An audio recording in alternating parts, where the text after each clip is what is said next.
Capítulo 13. El despertar de España. Colaboración. Este capítulo fue compilado por los señores C.C. Chrysler y H.H. Hall y se insertó en esta obra con la aprobación de la autora. Los comienzos del siglo XVI coinciden con el periodo heroico de la historia de España, el periodo de la victoria final sobre los moros y de la romántica conquista de un nuevo mundo, periodo en que el entusiasmo religioso y militar elevó el carácter nacional de un modo extraordinario. Tanto en la guerra como en la diplomacia y en el arte de gobernar, se reconocía y temía la preeminencia de los españoles. A finales del siglo XV, Colón había descubierto y reunido a la corona de España territorios dilatadísimos y fabulosamente ricos. En los primeros años del siglo XVI fue cuando el primer europeo vio el Océano Pacífico, y mientras se colocaba en Aquisgrán la corona de Carlomagno y Barbarroja sobre la cabeza de Carlos V, Magallanes llevaba a cabo el gran viaje que había de tener por resultado la circunnavegación del globo, y Cortés hallábase empeñado en la ardua conquista de México. 20 años después, Pizarro había llevado a feliz término la conquista del Perú. Carlos V ascendió al trono como soberano de España y Nápoles, de los Países Bajos, de Alemania y Austria, en tiempo en que Alemania se encontraba en un estado de agitación sin precedente. Con la invención de la imprenta, propagóse la Biblia por los hogares del pueblo, y como muchos aprendieran a leer para sí la palabra de Dios, la luz de la verdad disipó las tinieblas de la superstición como por obra de una nueva revelación. Era evidente que había habido un alejamiento de las enseñanzas de los fundadores de la iglesia primitiva, tal cual se hallaban relatadas en el Nuevo Testamento. Entre las órdenes monásticas, la vida conventual habíase corrompido al extremo de que los monjes más virtuosos no podían ya soportarla. Otras muchas personas relacionadas con la iglesia se asemejaban muy poco a Jesús y a sus apóstoles.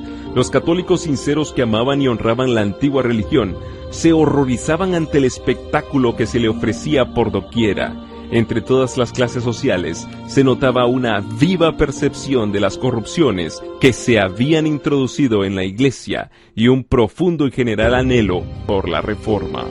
Deseosos de respirar un ambiente más sano, surgieron por todas partes evangelistas inspirados por una doctrina más pura. Muchos católicos cristianos nobles y serios, entre los que se encontraban no pocos del clero español e italiano, uniéronse a dicho movimiento que rápidamente iba extendiéndose por Alemania y Francia. Como lo declaró el sabio arzobispo de Toledo, Bartolomé de Carranza, en sus comentarios del Catecismo, aquellos piadosos prelados querían ver revivir en su sencillez y pureza el antiguo espíritu de nuestros antepasados y de la iglesia primitiva. El clero de España era competente para tomar parte directiva en este retorno al cristianismo primitivo. Siempre amante de la libertad, el pueblo español durante los primeros siglos de la era cristiana se había negado resueltamente a reconocer la supremacía de los obispos de Roma, y solo después de transcurridos 8 siglos le reconocieron al fin a Roma el derecho de entremeterse con autoridad en sus asuntos internos. Fue precisamente con el fin de aniquilar ese espíritu de libertad, característico del pueblo español hasta en los siglos posteriores, en que había reconocido ya la supremacía papal, con el que en 1483 Fernando e Isabel, en hora fatal para España, permitieron el establecimiento de la Inquisición como tribunal permanente en Castilla y su restablecimiento en Aragón, con Tomás de Torquemada como inquisidor general. Durante el reinado de Carlos V, la represión de las libertades del pueblo, que ya había ido tan lejos en tiempo de su abuelo y que su hijo iba a reducir a sistema, siguió desenfrenadamente. No obstante las apelaciones de las Cortes, todas las artes de su famoso ministro, el cardenal Jiménez, fueron requeridas para impedir un rompimiento manifiesto. Al principio del reinado del monarca, 1520, las ciudades de Castilla se vieron impulsadas a sublevarse para conservar sus antiguas libertades. Solo a duras penas logró sofocarse la insurrección. La política de este soberano consistía, como había consistido la de su abuelo Fernando, en oponerse al espíritu de toda una época, considerando tanto las almas como los cuerpos de las muchedumbres como propiedad personal de un individuo. Como lo ha dicho un historiador, el soberbio imperio de Carlos V levantóse sobre la tumba de la libertad. A pesar de tan extraordinarios esfuerzos para despojar a los hombres de sus libertades civiles y religiosas, y hasta de la del pensamiento, el ardor del entusiasmo religioso, unido al instinto profundo de la libertad civil, indujo a muchos hombres y mujeres piadosos a aferrarse tenazmente a las enseñanzas de la Biblia y a sostener el derecho que tenían de adorar a Dios según los dictados de su conciencia. De aquí que por España se propagase un movimiento análogo al de la revolución religiosa que se desarrollaba en otros países. Al paso que los descubrimientos que se realizaban en un mundo nuevo prometían al soldado y al mercader territorios sin límites y riquezas fabulosas, muchos miembros de entre las familias más nobles fijaron resueltamente sus miradas en las conquistas más vastas y riquezas más duraderas del Evangelio. Las enseñanzas de las Sagradas Escrituras estaban abriéndose paso silenciosamente en los corazones de hombres, como el erudito Alfonso de Valdés, secretario de Carlos V, su hermano Juan de Valdés, secretario del virrey de Nápoles, y el elocuente Constantino Ponce de la Fuente, capellán y confesor de Carlos V, de quien Felipe II dijo que era muy gran filósofo y profundo teólogo, y de los más señalados hombres en el púlpito y elocuencia que ha habido de tiempos acá. Más allá aún fue la influencia de las Sagradas Escrituras al penetrar en el rico monasterio de San Isidro del Campo, donde casi todos los monjes recibieron gozosos la palabra de Dios, cual antorcha para sus pies y luz sobre su camino, hasta el arzobispo de Carranza, después de haber sido elevado a la primacía, se vio obligado durante cerca de 20 años a batallar en defensa de su vida entre los muros de la Inquisición, porque abogaba por las doctrinas de la Biblia. Ya en 1519 empezaron a aparecer en forma de pequeños folletos en latín los escritos de los reformadores de otros países, a los que siguieron meses después obras de mayor aliento, escritas casi todas en castellano. En ellas se ponderaba la Biblia como piedra de toque que debía servir para probar cualquier doctrina, se exponía sabiamente la necesidad que había de reformas y se explicaban con claridad las grandes verdades relativas a la justificación por la fe y a la libertad mediante el Evangelio. La primera, la más noble, la más sublime de todas las obras, enseñaban los reformadores, es la fe en Jesucristo. De esta obra deben proceder todas las obras. Un cristiano que tiene fe en Dios lo hace todo con libertad y con gozo, mientras que el hombre que no está con Dios vive lleno de cuidados y sujeto siempre a servidumbre. Este se pregunta a sí mismo, con angustia, ¿cuántas obras buenas tendrá que hacer? Corre acá y acullá, pregunta a este y a aquel, no encuentra la paz en parte alguna y todo lo ejecuta con disgusto y con temor. La fe viene únicamente de Jesucristo y nos es prometida y dada gratuitamente. Oh hombre, represéntate a Cristo y considera cómo Dios te muestra en Él su misericordia sin ningún mérito de tu parte. Saca de esta imagen de su gracia la fe y la certidumbre de que todos tus pecados te están perdonados. Esto no lo pueden producir las obras. De la sangre, de las llagas, de la misma muerte de Cristo es de donde emana esa fe que brota en el corazón. En uno de los tratados se explicaba del siguiente modo la diferencia que media entre la excelencia de la fe y las obras humanas. Dios dijo, quien creyere y fuere bautizado será salvo. Esta promesa de Dios debe ser preferida a toda la ostentación de las obras, a todos los votos, a todas las satisfacciones, a todas las indulgencias y a cuanto ha inventado el hombre, porque de esta promesa, si la recibimos con fe, depende toda nuestra felicidad. Si creemos, nuestro corazón se fortalece con la promesa divina, y aunque el fiel quedase despojado de todo, esta promesa en que cree le sostendría. Con ella resistiría al adversario que se lanzara contra su alma. Con ella podrá responder a la despiadada muerte y ante el mismo juicio de Dios. Su consuelo en todas sus adversidades consistirá en decir, yo recibí ya las primicias de ella en el bautismo. Si Dios es conmigo, ¿quién será contra mí? ¡Oh, qué rico es el cristiano y el bautizado! Nada puede perderle a no ser que se niegue a creer. Si el cristiano encuentra su salud eterna en la renovación de su bautismo por la fe, preguntaba el autor de este tratado, ¿qué necesidad tiene de las prescripciones de Roma? Declaro pues, añadía, que ni el Papa, ni el Obispo, ni cualquier hombre que sea, tiene derecho de imponer lo más mínimo a un cristiano sin su consentimiento. Todo lo que no se hace así, se hace tiránicamente. Somos libres con respecto a todos. Dios aprecia todas las cosas según la fe, y acontece a menudo que el simple trabajo de un criado o de una criada es más grato a Dios que los ayunos y obras de un fraile por faltarle a este la fe. El pueblo cristiano es el verdadero pueblo de Dios. En otro tratado se enseñaba que el verdadero cristiano, al ejercer la libertad que da la fe, tiene buen cuidado también en respetar los poderes establecidos. El amor a sus semejantes le induce a aportarse de un modo circunspecto y a ser leal a los que gobiernan el país. Aunque el cristiano sea libre, se hace voluntariamente siervo para obrar con sus hermanos como Dios obró con él mismo por Jesucristo.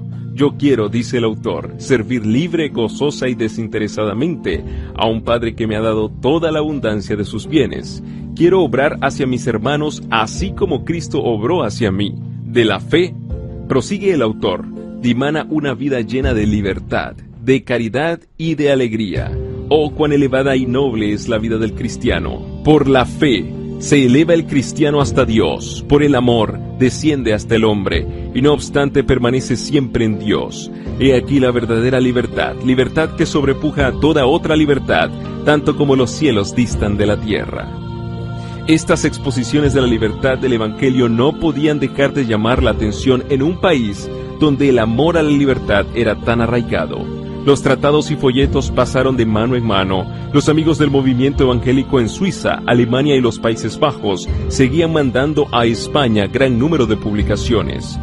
No era tarea fácil para los comerciantes burlar la vigilancia de los esbirros de la Inquisición, que hacían cuanto podían para acabar con las doctrinas reformadas, contrarrestando la ola de literatura que iba inundando al país. No obstante, los amigos de la causa perseveraron, hasta que muchos miles de tratados y de libritos fueron introducidos de contrabando, burlando la vigilancia de los agentes apostados en los principales puertos del Mediterráneo y a lo largo de los pasos del Pirineo. A veces se metían estas publicaciones dentro de lardos de heno o de yute, o en barriles de vino de Borgoña o de champaña. A veces iban empaquetadas en un barril interior impermeable dentro de otro barril más grande, lleno de vino. Año tras año, durante la mayor parte del siglo XVI, hiciéronse esfuerzos constantes para abastecer al pueblo con testamentos y Biblias en castellano y con los escritos de los reformadores. Era una época en que la palabra impresa había tomado un vuelo que la llevaba, como el viento lleva las semillas, hasta los países más remotos. Entre tanto, la Inquisición trataba de impedir con redoblada vigilancia que dichos libros llegasen a manos del pueblo. Los dueños de librerías tuvieron que entregarle tantos libros que casi se arruinaban. Ediciones enteras fueron confiscadas y no obstante ejemplares de obras importantes, inclusive muchos Nuevos Testamentos y porciones del Antiguo, llegaban a los hogares del pueblo, merced a los esfuerzos de los comerciantes y colportores. Esto sucedía así especialmente en las provincias del norte, en Cataluña, Aragón y Castilla la Vieja, donde los valdenses habían sembrado pacientemente la semilla que empezaba a brotar y que prometía abundante cosecha. Uno de los colportores más tesoneros y afortunados en la empresa fue Julián Hernández, un enano que, disfrazado a menudo de buhonero o de arriero, hizo muchos viajes a España, ya cruzando los Pirineos, ya entrando por alguno de los puertos del sur de España. Según testimonio del escritor jesuita Fray Santiáñez, era Julián un español que salió de Alemania con designio de infernar toda España y corrió gran parte de ella, repartiendo muchos libros de perversa doctrina por varias partes y sembrando las herejías de Lutero en hombres y mujeres y especialmente en Sevilla. Era sobremanera astuto y mañoso, condición propia de herejes. Hizo gran daño en toda Castilla y Andalucía, entraba y salía por todas partes con mucha seguridad, con sus trazas y embustes, pegando fuego en donde ponía los pies. Mientras la difusión de impresos daba a conocer en España las doctrinas reformadas, debido a la extensión del gobierno de Carlos V sobre Alemania y los Países Bajos, se estrechaban más las relaciones de España con estos países, proporcionando a los españoles, tanto seglares como eclesiásticos, una buena oportunidad para informarse acerca de las doctrinas protestantes, y no pocos les dieron favorable acogida. Entre ellos se encontraban algunos que, como Alfonso y Juan de Valdés, hijos de don Fernando de Valdés, corregidor de la antigua ciudad de Cuenca, desempeñaban altos puestos públicos. Alfonso de Valdés, que, como secretario imperial, acompañó a Carlos V con motivo de su coronación en 1520 y a la Dieta de Worms en 1521, aprovechó su viaje a Alemania y a los Países Bajos para informarse bien respecto al origen y a la propagación del movimiento evangélico, y escribió 2 cartas a sus amigos de España haciendo un relato completo de cuanto había oído, incluso un informe detallado de la comparecencia de Lutero ante la Dieta.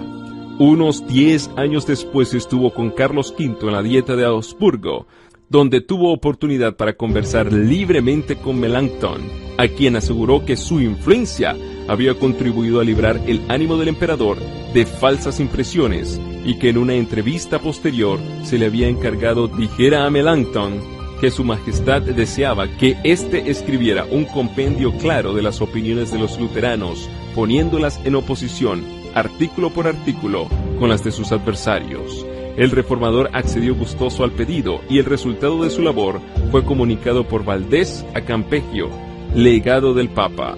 Este acto no se le escapó al ojo vigilante de la Inquisición. Luego que Valdés regresó a su país natal, se le acusó ante el Santo Oficio y fue condenado como sospechoso de luteranismo. El poder del Espíritu Santo que asistió a los reformadores en la tarea de presentar las verdades de la palabra de Dios durante las grandes dietas convocadas de tanto en tanto por Carlos V hizo gran impresión en el ánimo de los nobles y de los dignatarios de la Iglesia, que de España acudieron a aquellas. Por más que a algunos de estos, como el arzobispo Carranza, se les contase durante muchos años entre los más decididos partidarios del catolicismo romano, con todo, no pocos se dieron al fin a la convicción de que era verdaderamente Dios quien dirigía y enseñaba a aquellos intrépidos defensores de la verdad, que, con la Biblia, abogaban por el retorno al cristianismo primitivo y a la libertad del Evangelio. Entre los primeros reformadores españoles que se valieron de la imprenta para esparcir el conocimiento de la verdad bíblica, hay que mencionar a Juan de Valdés, hermano de Alfonso, sabio jurisconsulto y secretario del virrey español de Nápoles. Sus obras se caracterizaban por un amor a la libertad, digno del más alto encarecimiento. Escritas con gran maestría y agudeza, en estilo ameno y con pensamientos muy originales, contribuyeron grandemente a echar los cimientos del protestantismo en España.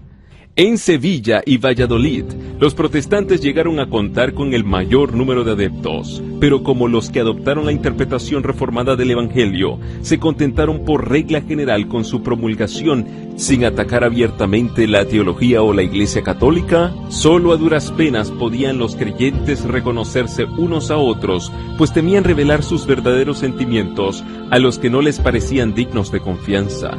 En la providencia de Dios fue un golpe dado por la misma Inquisición, el que rompió en Valladolid aquella valla de retraimiento y el que les hizo posible a los creyentes reconocerse y hablar unos con otros. Francisco San Román, natural de Burgos e hijo del alcalde mayor de Briviesca, en el curso de sus viajes comerciales tuvo oportunidad de visitar a Bremen, donde oyó predicar las doctrinas evangélicas. De regreso a Amberes, fue encarcelado durante 8 meses, pasados los cuales se le permitió proseguir su viaje a España, donde se creía que guardaría silencio. Pero cual aconteciera con los apóstoles de antaño, no pudo dejar de hablar las cosas que había visto y oído, debido a lo cual no tardó en ser entregado a la Inquisición en Valladolid.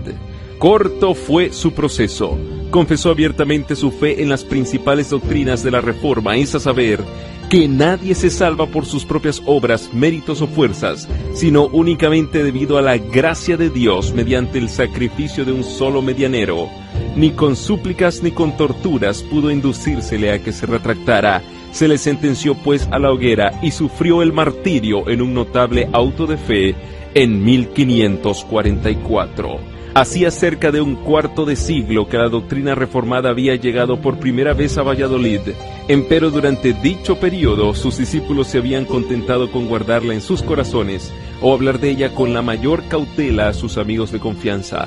El estudio y la meditación, avivados por el martirio de San Román, pusieron fin a tal retraimiento. Expresiones de simpatía por su parte o de admiración por sus opiniones dieron lugar a conversaciones en cuyo curso los que favorecían la nueva fe, como se la llamaba, pudieron fácilmente reconocerse unos a otros. El celo y la magnanimidad de que dio prueba el mártir al arrostrar el odio general y al sufrir tan horrible muerte por causa de la verdad, provocó la emulación hasta de los más tímidos de aquellos, de suerte que, pocos años después de aquel auto, se organizaron formando una iglesia que se reunía con regularidad en privado para la instrucción y el culto religioso. Esta iglesia, cuyo desarrollo fue fomentado por los esfuerzos de la Inquisición, tuvo por primer pastor a Domingo de Rojas. Su padre fue Don Juan, primer marqués de Poza. Su madre fue hija del conde de Salinas y descendía de la familia del marqués de la Mota. Además de los libros de los reformadores alemanes con los que estaba familiarizado, propagó ciertos escritos suyos y particularmente un tratado con el título de Explicación de los Artículos de Fe, que contenía una corta exposición y defensa de las nuevas opiniones. Rechazaba como contraria a las Escrituras la doctrina del purgatorio, la misa y otros artículos de la fe establecida. Merced a sus exhortaciones llenas de celo, muchos fueron inducidos a unirse a la Iglesia Reformada de Valladolid, entre los que se contaban varios miembros de la familia del mismo Rojas, como también de la del Marqués de Alcañices y de otras familias nobles de Castilla. Después de algunos años de servicio en la buena causa, Rojas sufrió el martirio de la hoguera. Camino del sitio del suplicio, pasó frente al palco real y preguntó al rey: ¿Cómo podéis, señor, presenciar así los tormentos de vuestros inocentes súbditos? Salvadnos de muerte tan cruel.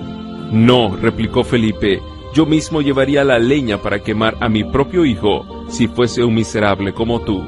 El doctor don Agustín Casalla, compañero y sucesor de Rojas, era hijo de Pedro Casalla, oficial mayor del Tesoro Real, y se le consideraba como uno de los principales oradores sagrados de España. En 1545 fue nombrado capellán del emperador, a quien acompañó el año siguiente a Alemania, y ante quien predicó ocasionalmente años después, cuando Carlos V se hubo retirado al convento de Yuste. De 1555 a 1559, tuvo Casalla oportunidad para pasar larga temporada en Valladolid, de donde era natural su madre, en cuya casa solía reunirse secretamente para el culto de la Iglesia protestante. No pudo resistir a las repetidas súplicas con que se le instó para que se hiciera cargo de los intereses espirituales de ésta, la cual, favorecida con el talento y la nombradla del nuevo pastor, creció rápidamente en número y respetabilidad. En Valladolid, la doctrina reformada penetró hasta en los monasterios. Fue abrazada por gran número de las monjas de Santa Clara y de la Orden Cisterciense de San Belén, y contaba con personas convertidas entre la clase de mujeres devotas, llamadas beatas, que se dedicaban a obras de caridad. Las doctrinas protestantes se esparcieron por todas partes alrededor de Valladolid, habiendo convertidos en casi todas las ciudades y en muchos de los pueblos del antiguo Reino de León. En la ciudad de Toro fueron aceptadas las nuevas doctrinas por Antonio Herrezuelo, abogado de gran talento, y por miembros de las familias de los marqueses de la Mota y de Alcañices. En la ciudad de Zamora, don Cristóbal de Padilla era cabeza de los protestantes. De estos los había también en Castilla la Vieja, en Logroño, en la Raya de Navarra, en Toledo y en las provincias de Granada, Murcia, Valencia y Aragón. Formaron agrupaciones en Zaragoza, Huesca, Barbastro y en otras muchas ciudades. Respecto al carácter y posición social de los que se unieron al movimiento reformador en España, se expresa así el historiador: tal vez no hubo nunca en país alguno tan gran proporción de personas ilustres, por su cuña o por su saber, entre los convertidos a una religión nueva y proscrita. Esta circunstancia ayuda a explicar el hecho singular de que un grupo de disidentes que no bajaría de 2000 personas diseminadas en tan vasto país y débilmente relacionadas unas con otras, hubiese logrado comunicar sus ideas y tener sus reuniones privadas durante cierto número de años sin ser descubierto por un tribunal tan celoso como lo fue el de la Inquisición. Al paso que la reforma se propagaba por todo el norte de España, con Valladolid por centro, una obra de igual importancia centralizada en Sevilla llevábase a cabo en el sur. Merced a una serie de circunstancias providenciales, Rodrigo de Valero, joven acaudalado, fue inducido a apartarse de los deleites y pasatiempos de los ricos ociosos y a hacerse heraldo del Evangelio de Cristo. Hízose de un ejemplar de la Vulgata y aprovechaba todas las oportunidades para aprender el latín, en que estaba escrita su Biblia. A fuerza de estudiar día y noche, pronto logró familiarizarse con las enseñanzas de las Sagradas Escrituras. El ideal sostenido por ellas era tan patente y diferente del clero, que Valero se sintió obligado a hacerle ver a cuánto se habían apartado del cristianismo primitivo todas las clases sociales, tanto en cuanto a la fe como en cuanto a las costumbres, la corrupción de su propia orden que había contribuido a inficionar toda la comunidad cristiana y el sagrado deber que le incumbía a la orden de aplicar inmediato y radical remedio antes que el mal se volviera del todo incurable. Estas representaciones iban siempre acompañadas de una apelación a las Sagradas Escrituras como autoridad suprema en materia de religión y de una exposición de las principales doctrinas que aquellas enseñan. Y esto lo decía, escribe Cipriano de Valera, no por rincones, sino en medio de las plazas y calles y en las gradas de Sevilla. El más distinguido entre los conversos de Rodrigo de Valero fue el doctor Egidio Juan Gil, canónigo mayor de la corte eclesiástica de Sevilla, quien no obstante su extraordinario saber, no logró por muchos años alcanzar popularidad como predicador. Valero, reconociendo la causa del fracaso del doctor Egidio, le aconsejó estudiar a día y noche los preceptos y doctrinas de la Biblia, y la frialdad impotente con que había solido predicar fue sustituida con poderosos llamamientos a la conciencia y tiernas pláticas dirigidas a los corazones de sus oyentes. Despertóse la atención de estos, que llegaron a la íntima convicción de la necesidad y ventaja de aquella salvación revelada por el Evangelio. De este modo los oyentes fueron preparados para recibir las nuevas doctrinas de la verdad que les presentara el predicador, tales cuales a él mismo le eran reveladas, y con la precaución que parecía aconsejar y requerir tanto la debilidad del pueblo como la peligrosa situación del predicador. De este modo, y debido a un celo atemperado con prudencia, cúpole la honra no sólo de ganar convertidos a Cristo, sino de educar mártires para la verdad. Entre las demás dotes celestiales de aquel santo varón, decía uno de sus discípulos, era verdaderamente de admirar el que a todos aquellos cuya instrucción religiosa tomaba sobre sí, parecía que en su misma doctrina les aplicaba al alma una tea de fuego santo, inflamándolos con ella para todos los ejercicios piadosos, así internos como externos, y encendiéndolos particularmente para sufrir y aún amar la cruz que les amenazaba. En esto solo, en los iluminados con la luz divina, daba a conocer que le asistía Cristo en su ministerio, puesto que, en virtud de su espíritu, ganaba en los corazones de los suyos las mismas palabras que él con su boca pronunciaba. El doctor Egidio contaba entre sus convertidos al doctor Vargas, como también al doctor Constantino Ponce de la Fuente, hombre de talento poco común, que había predicado durante muchos años en la Catedral de Sevilla, y a quien en 1539, con motivo de la muerte de la emperatriz, se había elegido para pronunciar la oración fúnebre. En 1548, el doctor Constantino acompañó por mandato real al príncipe Felipe a los Países Bajos para hacer ver a los flamencos que no le faltaban a España sabios y oradores corteses.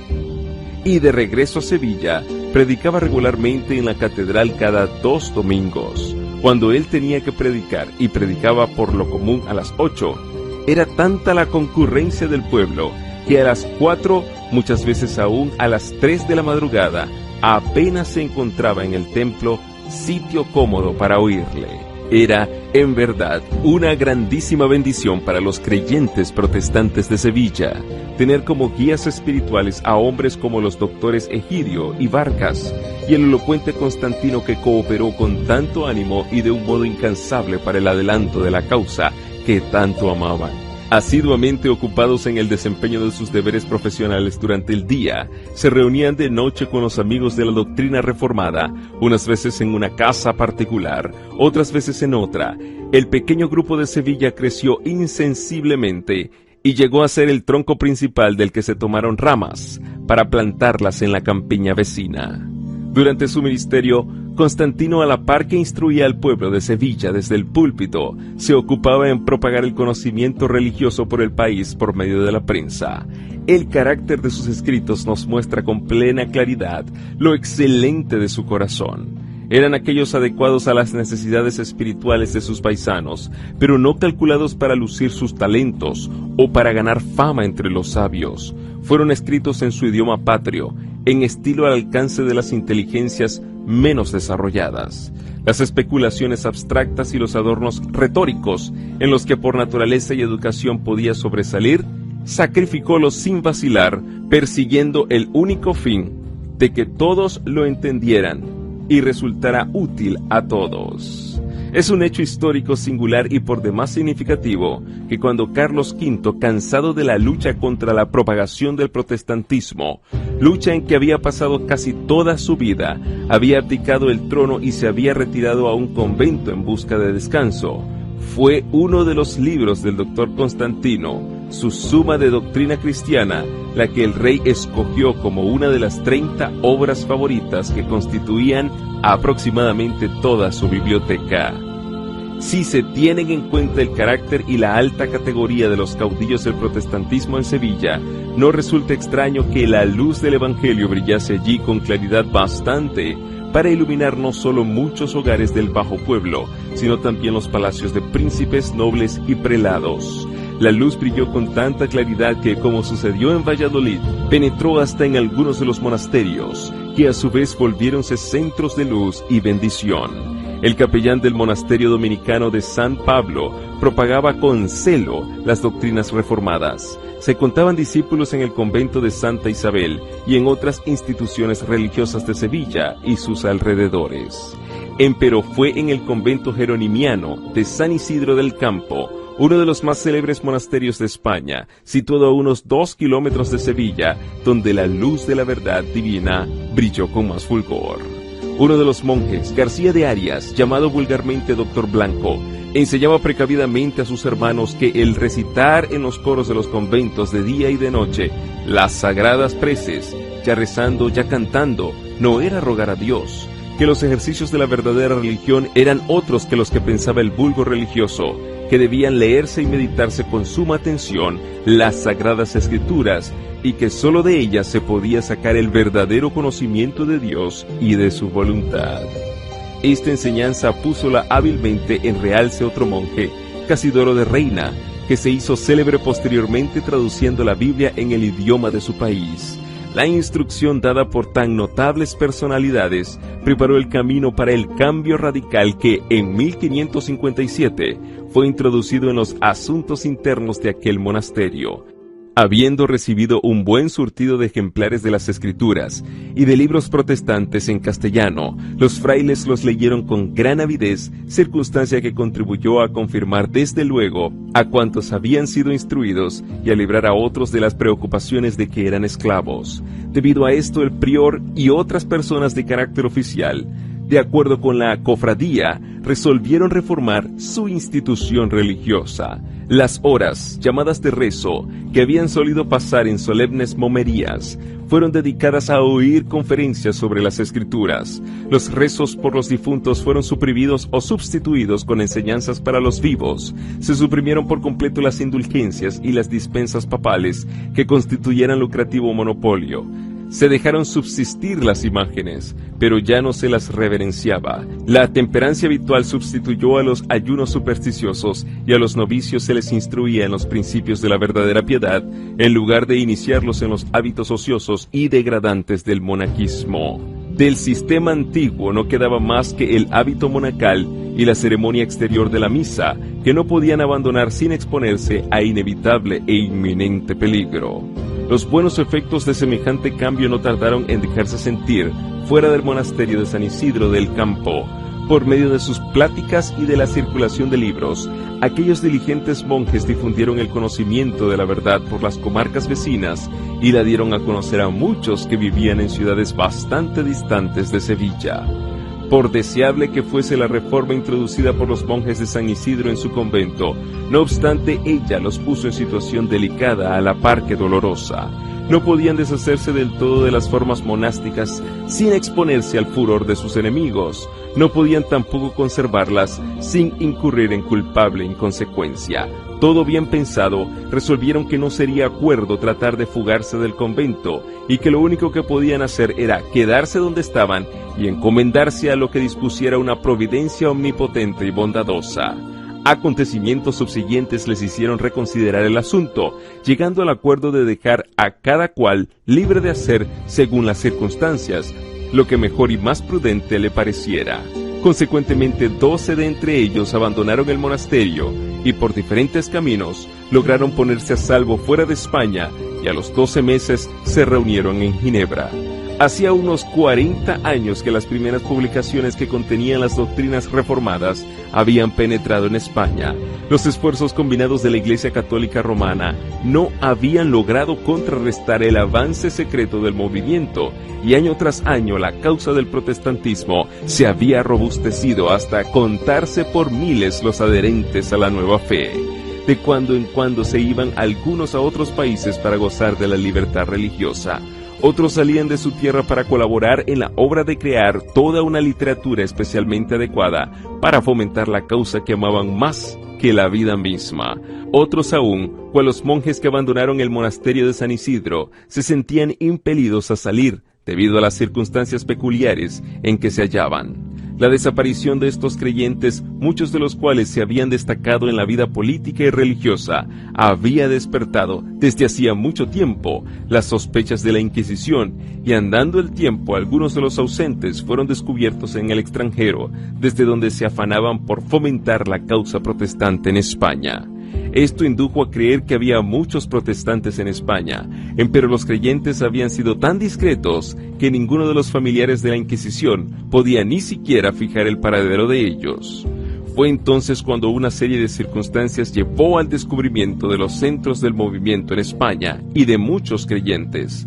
En 1556, Juan Pérez, que vivía a la sazón en Ginebra, terminó su versión castellana del Nuevo Testamento.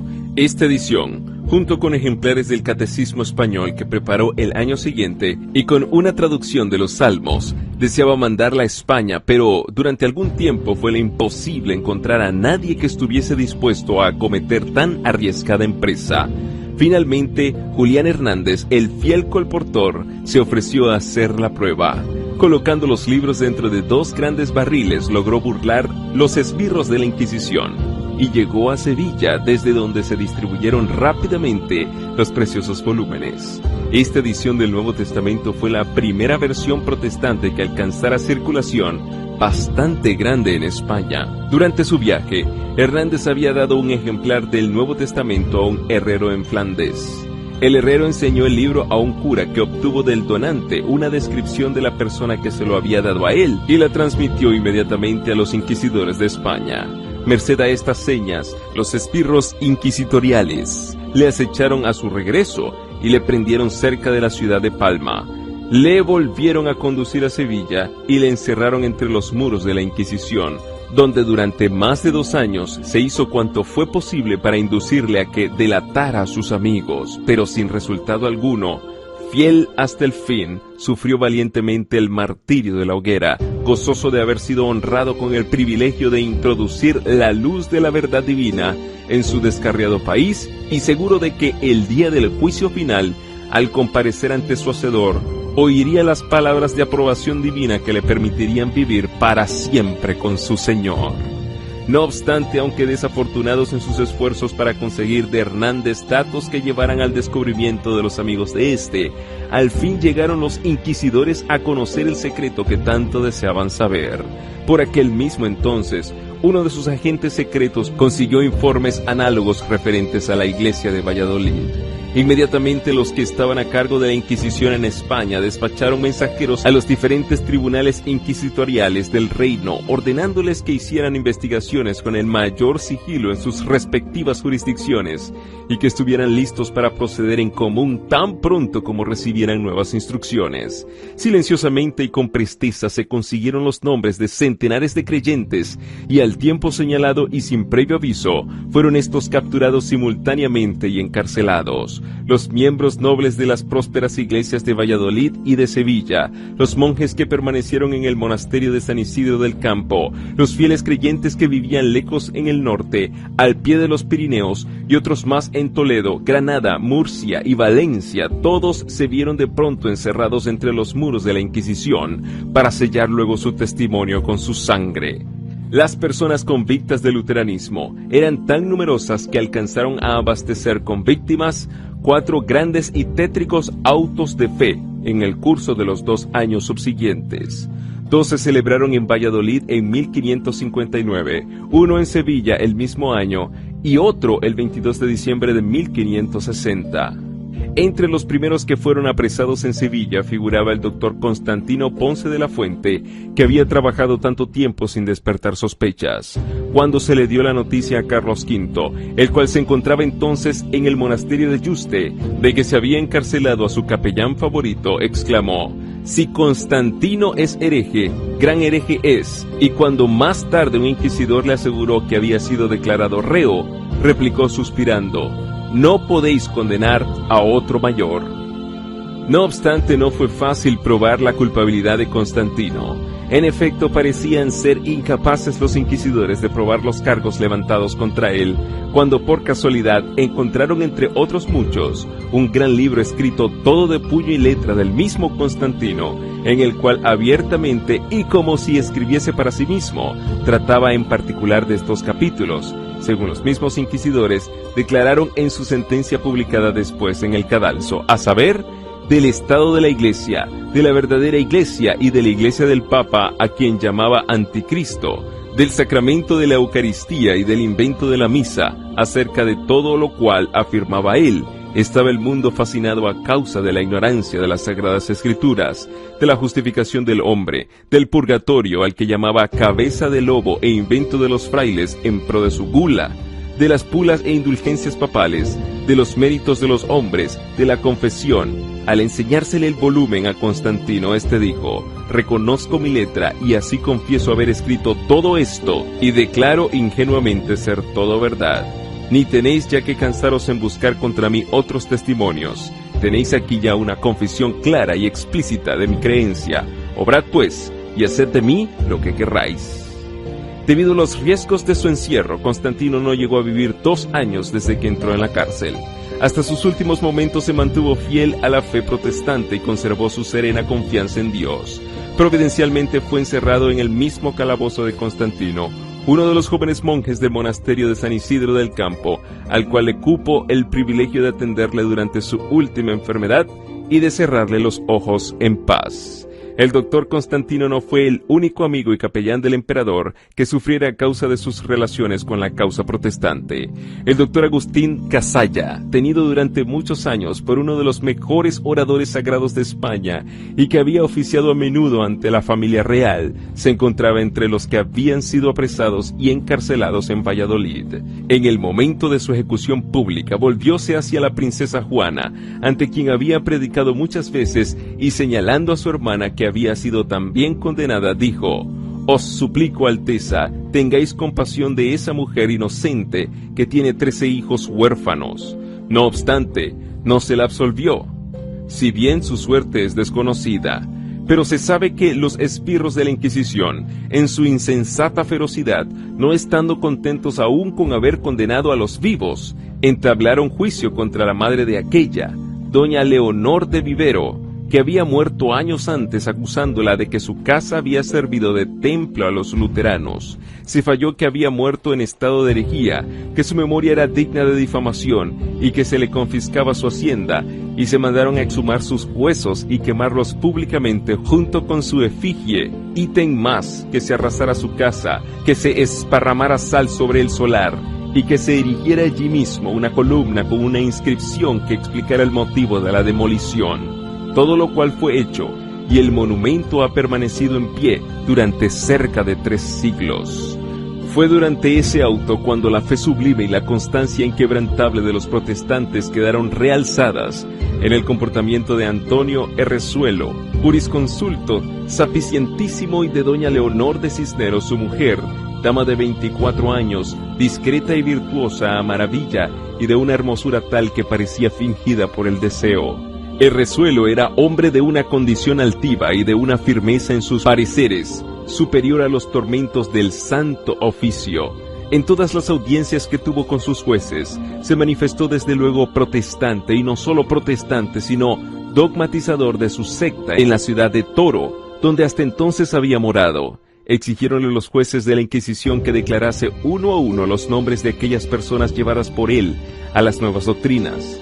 Pero ni las promesas, ni los ruegos, ni las amenazas bastaron a alterar el propósito de Errezuelo en no descubrir a sus amigos y parciales. ¿Y qué más?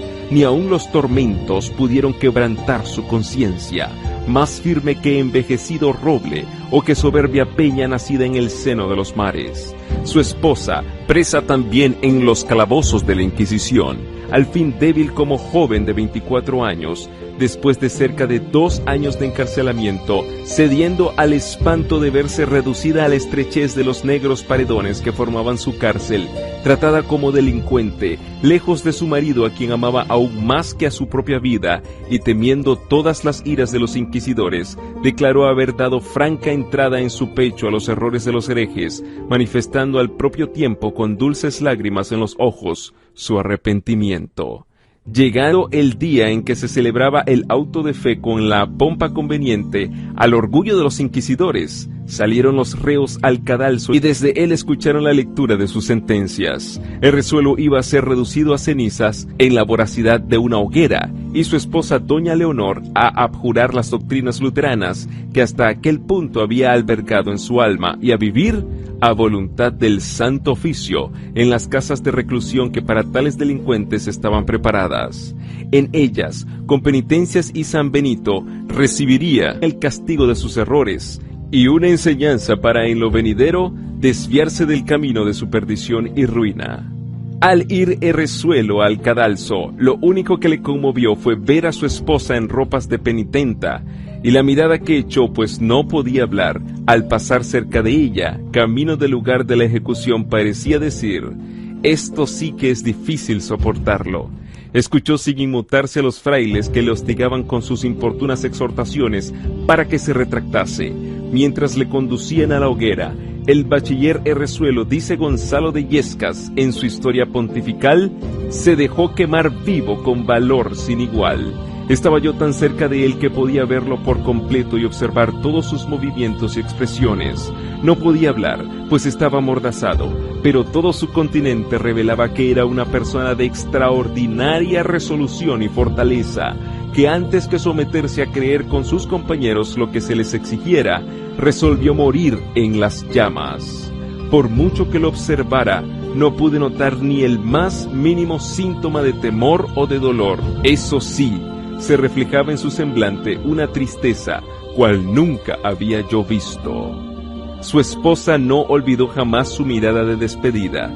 La idea, dice el historiador, de que había causado dolor a su corazón durante el terrible conflicto por el que tuvo que pasar, avivó la llama del afecto que hacia la religión reformada ardía secretamente en su pecho, y habiendo resuelto, confiada en el poder que se perfecciona en la flaqueza, seguir el ejemplo de constancia dado por el mártir, interrumpió resueltamente el curso de penitencia a que había dado principio.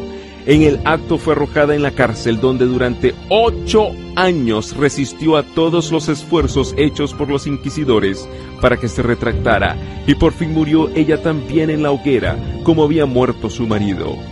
¿Quién no será del mismo parecer que su paisano de Castro, cuando exclamara: infelices esposos, iguales en el amor, iguales en las doctrinas e iguales en la muerte?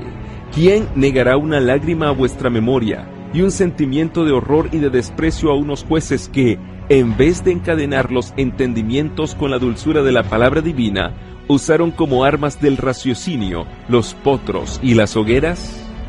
Tal fue la suerte que corrieron muchos que en España se habían identificado íntimamente con la Reforma Protestante del siglo XVI. Pero de esto no debemos sacar la conclusión de que los mártires españoles sacrificaran sus vidas y derramaran su sangre en vano. Ofrecieron a Dios sacrificios de grato olor, dejaron en favor de la verdad un testimonio que no se perdió del todo. A través de los siglos, este testimonio hizo resaltar la constancia de los que prefirieron obedecer a Dios antes que a los hombres, y subsiste hoy día para inspirar aliento a quienes decidan mantenerse firmes en la hora de prueba en defensa de las verdades de la palabra de Dios, y para que con su constancia y fe inquebrantable sean testimonios vivos del poder transformador de la gracia redentora.